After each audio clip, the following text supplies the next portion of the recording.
Grande et pulpeuse, Caroline Margeridon représente l'idéal féminin de beaucoup d'hommes et de femmes. Complètement transparente avec ses abonnés ainsi que les téléspectateurs, la célèbre acheteuse de l'émission Affaires conclues ne nie pourtant pas avoir fait plusieurs opérations de chirurgie esthétique. Comme elle l'explique dans son livre autobiographique, elle a succombé à sa toute première intervention lorsqu'elle s'est séparée du père de ses 2 enfants. Dévastée par la tromperie de l'homme de sa vie et la rupture qui s'en est suivie, Caroline Margeridon a rapidement décidé de changer de vie. Pour ce faire, elle a commencé par changer quelques détails de son physique.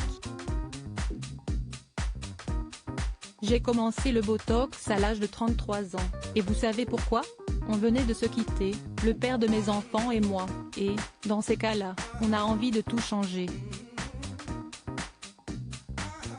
Mon ami de toujours, Jacques Oana, le frère de ma Claudine, chirurgien esthétique, n'a pas voulu me refaire le nez, que j'avais cassé petite sur une baie vitrée. En revanche, il a accepté de m'enlever une ride ingrate au milieu du front.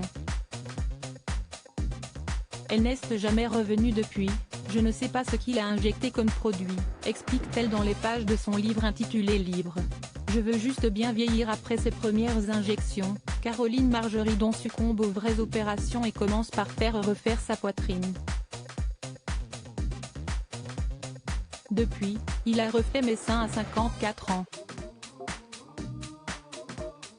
Je l'ai appelé un samedi sur un coup de tête, il m'a opéré le lundi. J'avais des seins énormes en sortant, heureusement, ils ont rapidement dégonflé, se souvient-elle. Si elle n'hésite pas à modifier son apparence quand elle en ressent le besoin, la meilleure amie de Sophie d'avant sait néanmoins où se trouvent ses limites. Je suis pour la chirurgie esthétique à condition de ne pas se transformer. Les énormes seins ou la bouche de mes roues, ce n'est vraiment pas pour moi, assure-t-elle. Aujourd'hui, la jolie blonde affirme que ces petites opérations l'aident simplement à traverser les années sans trop se détester.